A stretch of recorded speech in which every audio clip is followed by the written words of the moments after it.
to discuss really quick how you can make the payment of your semester fees on university's payment gateway, right? So this is the link. I will attach this in the comment section, in the descriptive section.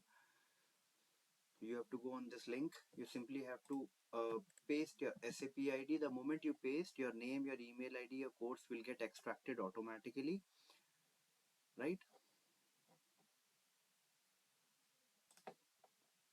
You can see the moment I pasted here my name, my email ID, everything is pasted. I have to select. Sometime the subject, the course name is coming, sometime it is not coming. So here I want to make payment of my second semester fees.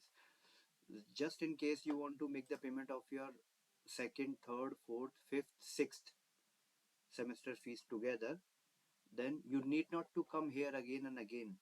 बार बार आने की जरूरत नहीं है, हर semester की separately पे करने की जरूरत नहीं है. You can only select any of the semester. जो भी सेमेस्टर इसमें से आपको दिख रहा है, सेकंड सेमेस्टर सेलेक्ट कर लो. और जैसे कि सेकंड, थर्ड, फोर्थ की करनी है लेट से, तो सेकंड खाली सेलेक्ट कर लो. एडमिशन सेशन, जिस एडमिशन सेशन में आपने एनरोल किया था वो आप अपने मेंटोर से पूछ सकते हैं, मेरे से पूछ सकते हैं ओवर व्हाट्सएप, ओवर कॉल.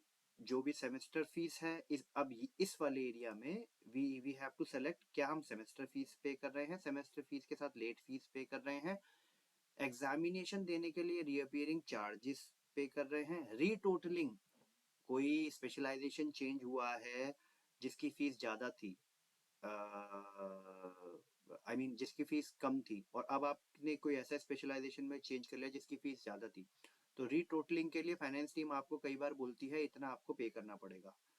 ठीक है, जैसे MBA ऑयल एंड गैस की 2,20,000 है, 55,000 रुपये पर सेमेस्टर है. ऐसे ही अगर आप किसी दूसरे सेमेस्टर की किसी दूसरे कोर्स की देख लेते हैं, उसकी 45,000 पर सेमेस्टर, जो 10,000 का गैप है. अगर आपने MBA ऑयल एंड गैस में ट्रांसफर लिया है तो 10,000 गैप को फिल करने के लिए रीटोटलिंग आता है.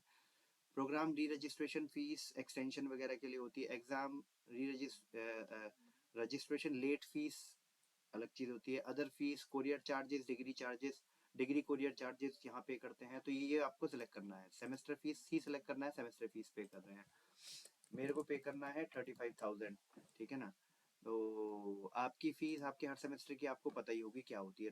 नहीं पता तो पूछ सकते हो. 372349 ये आपको डालना है. Payment gateway Paytm is okay, PayU is also okay. आप प्रोसीड करिए. द मोमेंट आप प्रोसीड करेंगे it will take you to the payment gateway, जहां पे आप एक्चुअल पेमेंट करेंगे.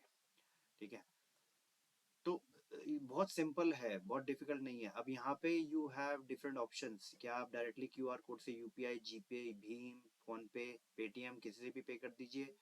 ठीक है ना. यहाँ पे EMI मत रखिएगा. EMI will be through your card, credit card, debit card, credit card, UPI, net banking, सारे ऑप्शन है, वो आप पे कर सकते हैं. वंस यू आर डन, आपके पास पेमेंट रिसिप्ट आ जाएगी. और यहाँ पे भी आपको पेमेंट रिसिप्ट एक जनरेट होगी. अगर कैंसिलेशन का भी आता है तो वो भी आप डाउनलोड करके रख लीजिएगा अपने पास. और जो आपके बैंक में से पैसा कटा है वो भी रख लीजिएगा. और ये UPES के फाइनेंस टीम को आपको भेजना होता है फॉर द कंफर्मेशन. चाहे वो यहाँ पे फेल हुआ है और पेमेंट डिडक्ट हो गया है, या फिर यहाँ पे सक्सेस हो गया है और वहां पे पेमेंट डिडक्ट हो गया है, कोई भी सिनेरियो हो. ठीक है ना. ये UPS की फाइनेंस टीम को आपको भेजना है कंफर्मेशन के लिए. वो कंफर्म करेंगे तभी आपको उस पर्टिकुलर सेमेस्टर का एक्सेस मिलेगा, आप एलिजिबल हो पाएंगे.